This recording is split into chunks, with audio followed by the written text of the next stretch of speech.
Salut et bienvenue dans cette nouvelle vidéo qui va te parler d'Ethereum. On va pas parler d'Ethereum, qu'est-ce que c'est? On va simplement essayer de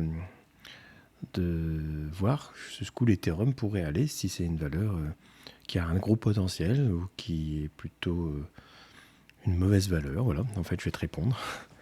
Alors je partage seulement mes analyses qui sont pas des analyses, c'est là que c'est intéressant, ce sont des prédictions et c'est complètement différent. Et ce ne sont pas des prédictions basées sur des modèles mathématiques ou d'analyse financière, de Fibonacci, de retournement de marché, de bottom et de support. Ça, c'est réservé à la bourse, c'est réservé à la finance, tu sais, celle qui a 50 ans, 40 ans, la bourse traditionnelle, manipulée par les gens qui ont de l'argent. Alors si tu raisonnes comme ça, si je raisonne comme ça d'ailleurs, je me fais avoir à chaque fois parce que c'est au moment où on va me dire qu'il faut acheter que je vais acheter et qu'il va falloir que c'était trop tard. Et au moment où je vais aller, qu'il va me dire attends ne vends pas tout de suite et puis il fallait vendre. Donc le modèle de la crypto-monnaie étant un modèle du futur, l'adoption de la crypto-monnaie est un modèle du futur, en aucun cas il faut se baser sur les modèles du passé pour essayer d'anticiper la chose.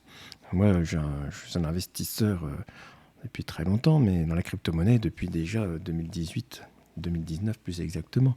J'ai anticipé un marché où là on me disait c'était pas bien, mais voilà. Donc avec un algorithme prédictif qui n'est pas un algorithme qui prend des données, qui puise des données sur Internet ou dans le passé pour anticiper un modèle derrière, c'est pas du tout ça, c'est l'inverse. C'est un modèle du futur qui cherche une rétrocausalité dans le présent.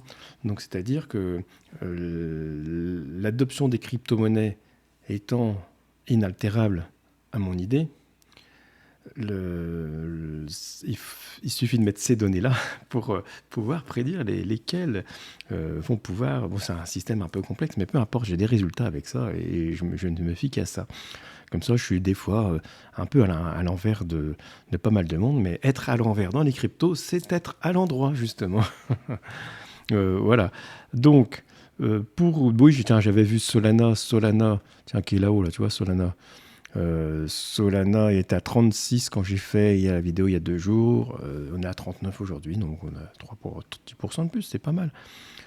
Pour ce qui est de Ethereum, d'après donc justement l'étude que j'ai faite avec mon IA prédictive, qu'est-ce qu'il en sort? Ça sera une valeur assez stable, qui ne connaît pas une énorme évolution au niveau de son tarif. C'est-à-dire qu'on est à 1792, on va dire 1800 aujourd'hui. On n'arrivera pas à 18 000, il ne fera pas x10. Même 10 000, il n'y ira pas. Voilà, c'est ce que j'ai dans mes prédictions. Il n'y ira pas jusque-là. Il va subir un énorme changement qui va y faire un petit peu de grabuge dans l'avenir, peut-être plus tôt qu'on ne le croit. Il va démarrer plus tard que les autres aussi, Ethereum. Par contre, c'est une valeur stable. Donc, si je veux te donner un prix, je pense qu'il peut doubler facile, 3006. Il y aura peut-être, 5000, ça sera son énorme maximum, il n'ira pas plus loin. Et après, la question simple, c'est est-ce qu'il faut en acheter? Si tu n'en as pas, oui, il faut en acheter. Il faut en acheter un petit peu, parce qu'il va monter, quoi qu'il arrive. Et tu sais que dans toutes les cryptos que tu achèteras, il y en a qui vont monter et d'autres qui vont descendre, même s'il y a un bull run, ce que tu veux. Il y a des gens qui vont se faire siphonner, c'est certain. Et on va essayer de voir les valeurs qu'il faudra éviter. L'Ethereum, ce sera une valeur solide, donc tu peux en avoir. Donc moi, j'en ai déjà, donc est-ce que j'en rachète? Bah non, je garde ceux que j'ai. Est-ce que je les garde? Oui. Et nous verrons plus tard à quel moment je pense les vendre. Voilà. Et donc la suite des événements, c'est que je ferai d'autres valeurs. Donc si je commence à avoir des commentaires, hein, c'est le début des vidéos. S'il y a une valeur qui t'intéresse, tu me la mets en commentaire. Et puis moi, je verrai ce que dit mon algorithme. Et par contre, ce ne sera pas langue de bois. Hein. Ce n'est pas la peine de venir dire oui, mais non, c'est pas possible. Je dis ce qui sort. Après, tu fais ce que tu veux.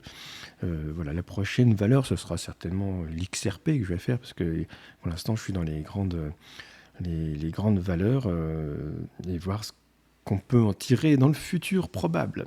Allez, je te dis à bientôt.